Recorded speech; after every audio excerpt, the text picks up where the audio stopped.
Hey everybody, welcome back to the K2N Online Paddle School. We're back here on YouTube, and this week we're going to look at wing blade designs and assessing what different shapes mean for your stroke and how to properly navigate looking for your next or for your first surf ski paddle. On the K2NOnlinePaddleSchool.com, we have been doing reviews on surf ski boats as well as publishing our first surf ski paddle review. This video is to help supplement those articles in outlining and defining a lot of the ideas and terminologies that we will refer to within those articles. But this video should serve as a more visual guide on breaking down and looking at these paddles in greater detail. This video is brought to you by Fast Paddlers in the US. This Braca 11 675 sizing was sent as a thank you for making the YouTube videos and helping support the online school and this YouTube channel. If you're interested in the Braca line that we talk about here today, Fast Paddlers is the place to get that shipped directly to you. Without further ado, let's get right to it. Looking at wing blades,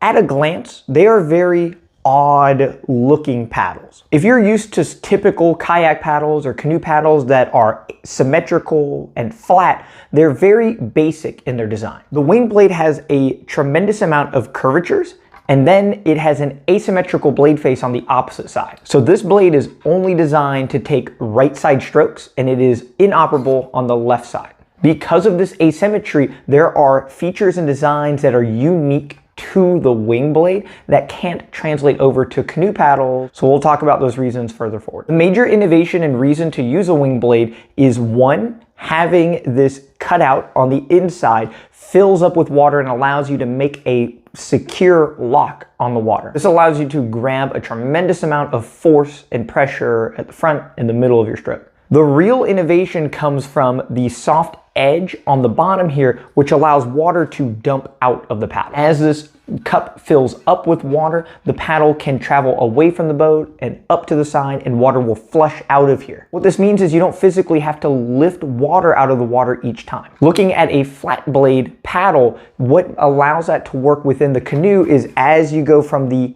exit phase, you have to pull the blade forward, meaning you can skirt that water off to the side. Kayak, as we set up for the next stroke, this blade exits and we need this to flush out of water so we're not scooping water behind us. It's a very common mistake is paddlers pulling their wing blade too close to the vessel and scooping water. So if you have photos of you exiting with your cup facing upwards, it means that you are scooping water behind you and you're not properly engaging and utilizing this paddle.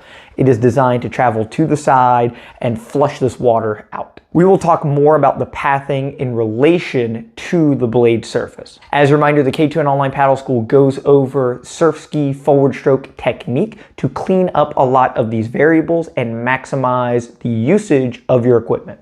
Most of our movement reflects based on the paddle itself. Before dissecting the shapes and comparing them back and forth, I do want to emphasize the whole point of this video is to understand the strengths of the specific paddles to match with your specific preferences and your own strengths. Finding a paddle that matches you is finding a puzzle piece that completes an entire puzzle. It has to fit very specifically to what makes you a good paddler. So paddling with a high rate or a long and powerful stroke, the pathing that you have, how much rotation can you generate, your paddle will help with those variables. Having a very complex blade that has a specific path through the water when you have limited motion will only hinder your connection with the water. So on paper, having the most complex style of a paddle may seem like a good idea, but if you are limited by your overall motion and you're still learning, having a more basic blade definitely makes the difference. So the first paddle that I want to talk about is the Epic Small Midwing. This, in my opinion, is one of the most standardized and middle of the road paddles that is out there. If you are looking for your first paddle, a paddle style that is very similar to what I'm going to describe here gives you a middle of the road feeling. Assessing and understanding those feelings allow you to deviate from this middle of the road to more drastic or extreme concepts that may link and match up with your personal preferences more. Starting with a paddle like this is ultra forgiving and allows to contour to what you want to do with it. Then over time you can find a paddle that exemplifies those specific motions more and more, or you can correct your motions towards another paddle. The teardrop design starts here at the shaft, where the section of the blade above the shaft is greater than it is on the bottom. This gives it this teardrop shape. Starting at the tip of the blade, we have this round section here, which is fairly forgiving on the catch. The more round that it is here as it interacts with the water gives you more angles in which you can approach and make contact with the water, and it minimizes the immediate surface area of that grab. This is not the most round, nor is it the most squared off tip, right? You get kind of a nice balance here with the semicircle. Width of the cup here is going to fill with a pretty good amount of water. This is not a very deep cup, nor is it a very large teardrop shape. So the amount of pressure that you're going to find in the middle of the stroke, again, is very standardized, right? This cup could be a little shallower or a little deeper to find more power during the middle phase of the stroke. This paddle is not twisted, so the orientation from the throat to the tip of the blade is all lined up perfect. This means this paddle can exit the water in a variety of positions, and it will cleanly release. As the shaft is oriented to your hand, the bottom edge of this blade will also be oriented in an ideal position to exit the water in a multitude of places. So if the paddle is a little close to you or really far away, this paddle is going to release very simple.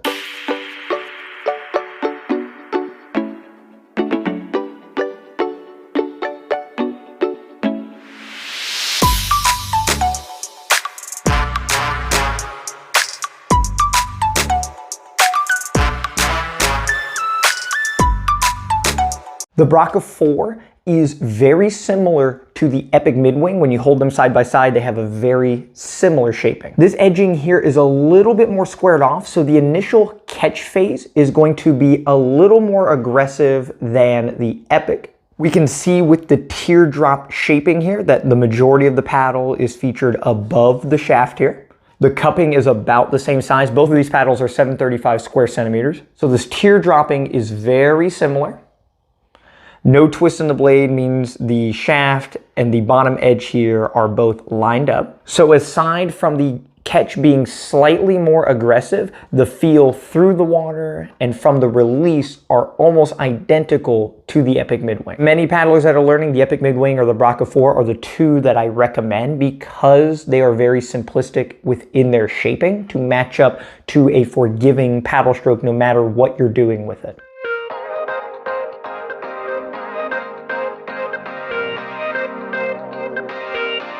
The next two paddles are what I use for long distance racing. I have spent a season using this Gentex Gamma Rio, and I just received this Braca 11 from Fast Paddlers. I'm gonna break down this Braca 11 first because the shape gets a lot more complex in comparison and in contrast to the Epic Midwing and the Braca 4. The initial catch is very rounded, so this gives you a very soft feeling as you enter the blade into the water. It is one of the most forgiving blades on the market. The power that you can get in relation to the size of the paddle is tremendous. It has a very deep bucket, and the paddle itself is fairly long in comparison to other paddles. This is a 680 centimeter, this is a 675 centimeter, and as we hold these paddles up side by side, we can see that the Braca 11 is almost a full centimeter longer. The length of the blade is going to give you more leverage as you submerge the entire blade into the water.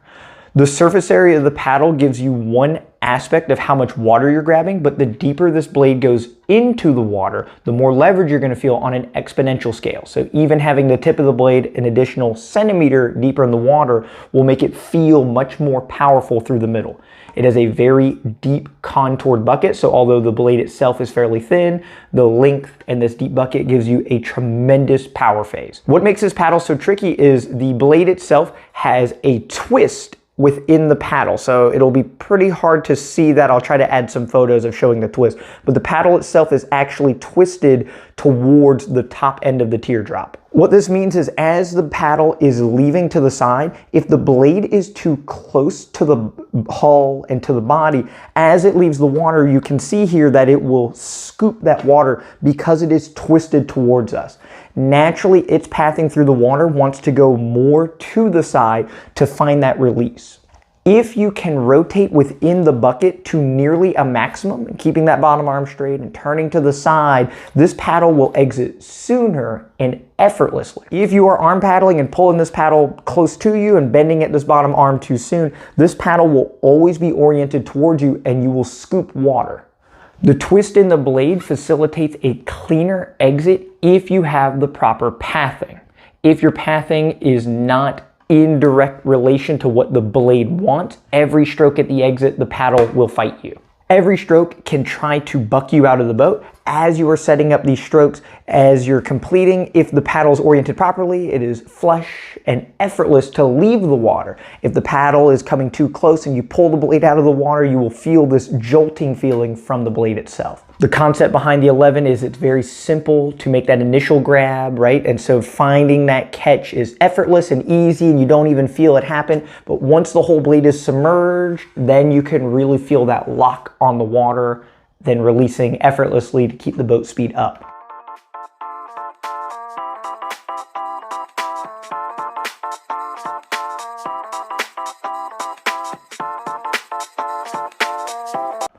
It is excellent in the surf scenario when you are trying to find a few power strokes to catch a swell very quickly.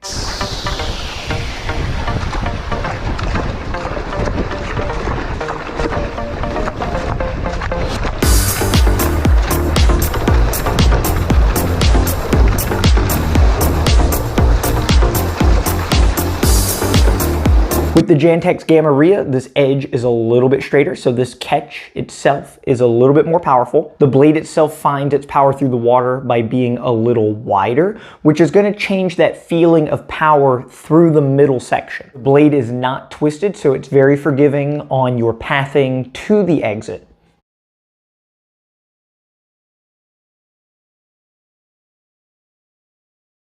In relation to the Braca 4 and the Epic Midwing, this is a very aggressive, attacking style paddle. It is not forgiving at the catch, nor when it's fully submerged. Both of these paddles are in the smallest sizing currently available, but the size of the paddle does not hinder the ability to get the boat up to speed or maintain speed.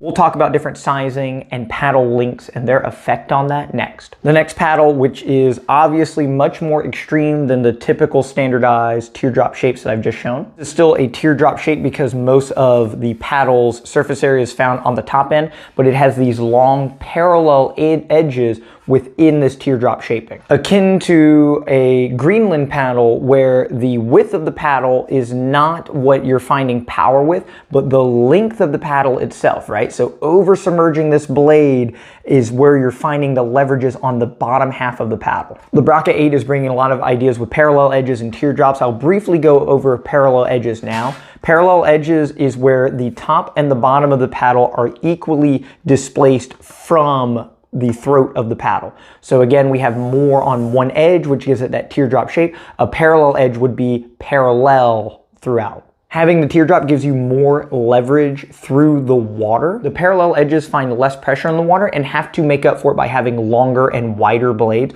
So the teardrops are a little bit more optimized in being able to have smaller shaping, but finding the same power output as the parallel edges. The paddle itself features no twist, and it has a very forgiving entry. The roundness here definitely helps with this high angle or low angle entry point, but it's also a very small surface area until you get the entire blade into the water. There are times that you are in the middle of the stroke before you get the entire blade in the water because of the length of the paddle.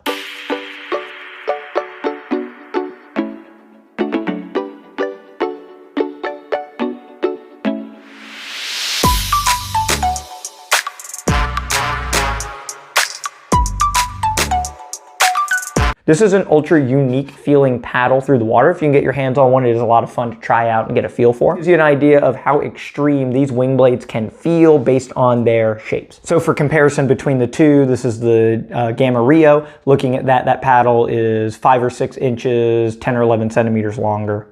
The width of this paddle, even in the smallest sizing, is still wider than this paddle, which is not in its smallest sizing. So looking at blade sizes, I have the Braca 11 in a 760 size versus a 675, and you can see the size difference is both longer and wider with the larger paddle. Matching the paddle shape to your preferences is something that you need to balance with the paddle's length as well as the paddle blade sizing. Choosing a paddle is like choosing gears on a bike, except we don't have as much lateral leverage in changing the blade size out on the water.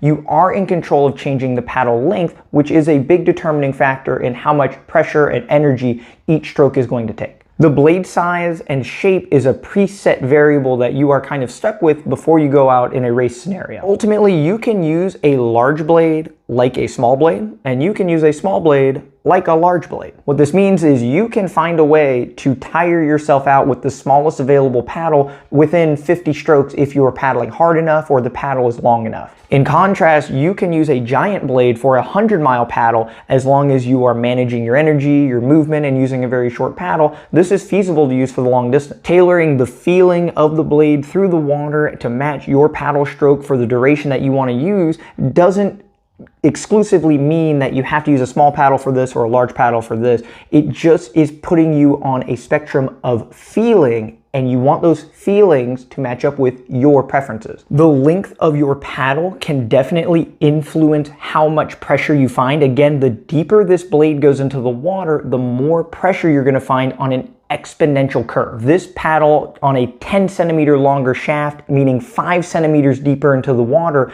is going to find more pressure than the larger blade being shallower in the water. Submerging this blade that extra 5 centimeters is going to put it much deeper in the water, which makes it feel much larger. Using a smaller blade on a longer shaft or using a larger blade on a shorter shaft means that you are dialing in what you want to try and do with the paddle to match your specific preferences. Your ideal stroke rate, your distance, your exertion should reflect within the paddle. The shape will give you a feeling, the size will give you a amount of pressure through the water, and the length of the paddle is going to magnify or diminish that overall feeling of the blade. So that's a lot to unpack. We'll do a quick review. The more rounded the tip is, the softer the catch. The more angled and straight this edge is, the stronger the catch. The deeper the cup is, the more water you can grab through the middle of the stroke. The wider and longer the shaft is, the more pressure you can find in the water in relation to how deep this cup is. All of them are variables that are working together to find pressure on the water. The teardrop shaping for its size will find more pressure than your typical parallel edge paddle. A twist in the paddle is going to dictate a very specific pathing through the water to a very specific exit point. The more twist, the sooner and further away it will want to exit. No twist means it's much more forgiving, and you can use that paddle anywhere through the stroke that you would like. Having the same shape in a larger size will mean you will find more pressure in the water inherently on a 1-to-1 ratio. When you change brands and change some of these ideas, these things are going to change. Ultimately, trying out paddles, understanding those feelings, and trying to connect those dots to what you're truly looking for is the best way to match paddles to what you're looking for. Again, big shout out to Fast Paddlers for providing this paddle for this video today. Thank you guys so much for supporting the channel. If you guys want information about technique reviews, our online video school, online training programs, check out k2nonlinepaddleschool.com today. We have everything you need to help you understand your paddle stroke and your equipment and make you faster this race season. Thank you guys so much for supporting the YouTube. We are over 1,000 subscribers. I think we're at 1,030 something as the posted video date here. Thank you guys so much for supporting us and helping us grow and allowing us great opportunities to get you guys more information. And we'll see you guys next week for the next tip video.